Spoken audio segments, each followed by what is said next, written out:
All right, we have two more speakers. My dad's kid, Robbie, already asked me how many more.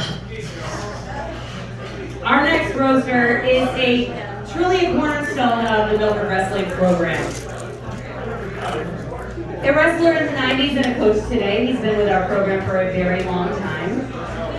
During his long time with us, he has held a lot of the first titles. He was the first Millward wrestler to get 100 wins. Actually, no, sorry, scratch that. That was my husband, Joe, but that was not it. But he was the first Millward wrestler ever to pin someone in 8 seconds. Pretty impressive. Now that I'm thinking about it, that was Paul Hammerstrom. Okay, but this one I'm positive about. This one I have no doubt in my mind. He was the first Millward wrestler to ever be beat by a girl.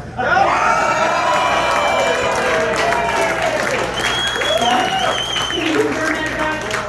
Is that true, then? Is that a true fact? Oh, it's true. Please welcome Robbie Millward.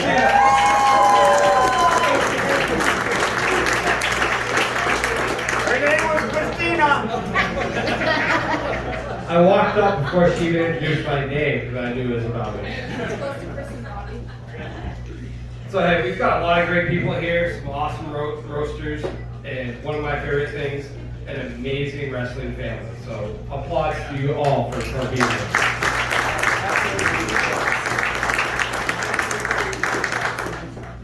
And of course, the man himself, Dana. Tonight is about honoring that man that brought wrestling to Milford High School.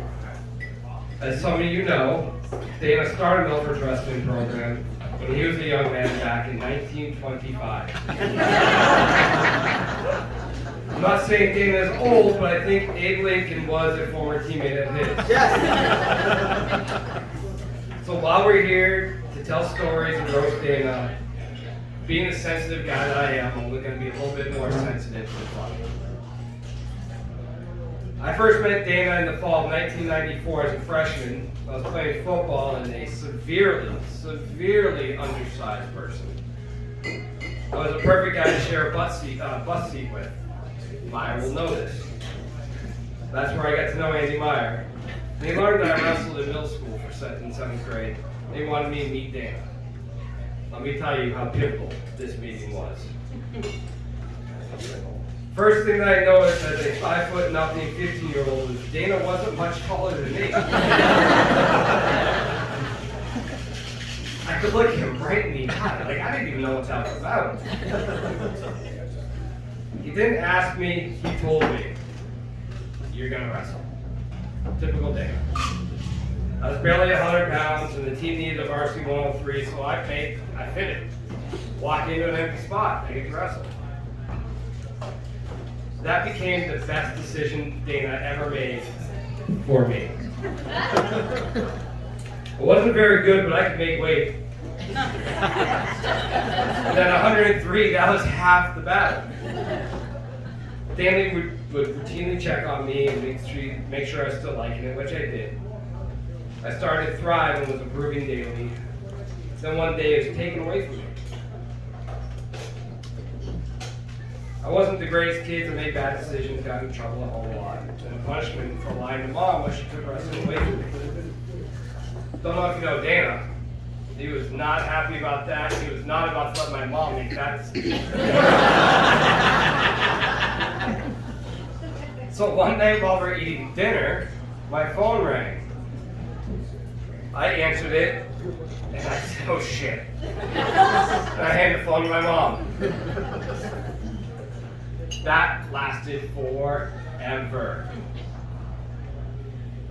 The call was about why I fucked up and why I was dumb and I need to be on the wrestling team because that's the only way to make me undumb.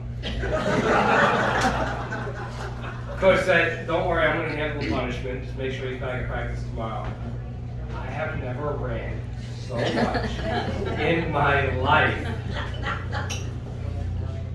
I still don't know what was said on that call. I can only speculate.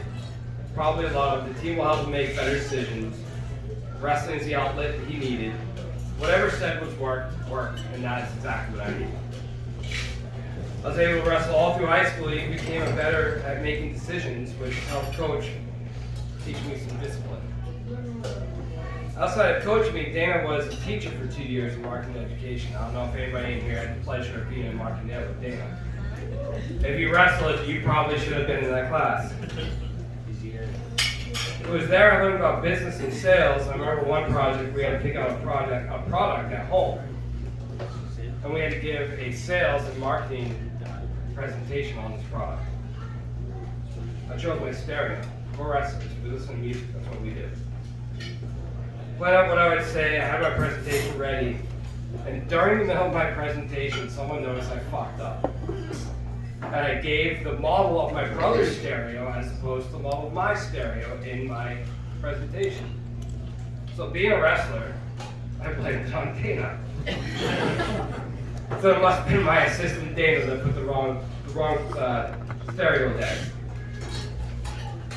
Because of that, Dana taught me how to rebound well and be able to think on my feet. Thankfully for that, I've now spent 22 years in sales thanks to Dana. Thank you.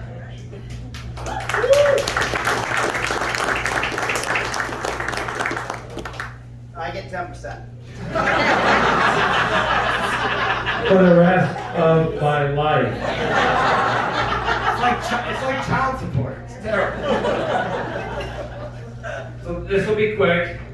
My speech is short like Dana. I can say that because you are shorter than me. Yeah. My first, my last match, I have similar memories with Coach. My first match I won. I think I surprised a lot of people that day, including myself. When I came off the mat and he extended his hand like he always does to all of his wrestlers. He shook it and he pulled me in for a hug that I think broke my spine. Said to me, "I'm proud of you, let's build on this." He almost made me cry that day. I can still feel that brace. I always will, Coach. My last wrestling match, I could barely hold it together coming off the mat.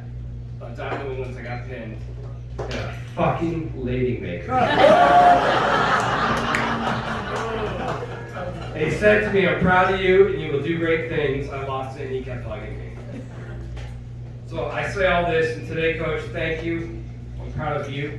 I'm proud of what you've done. I'm proud of what you put inside of me. That sounded horrible. Thank you. Thank you.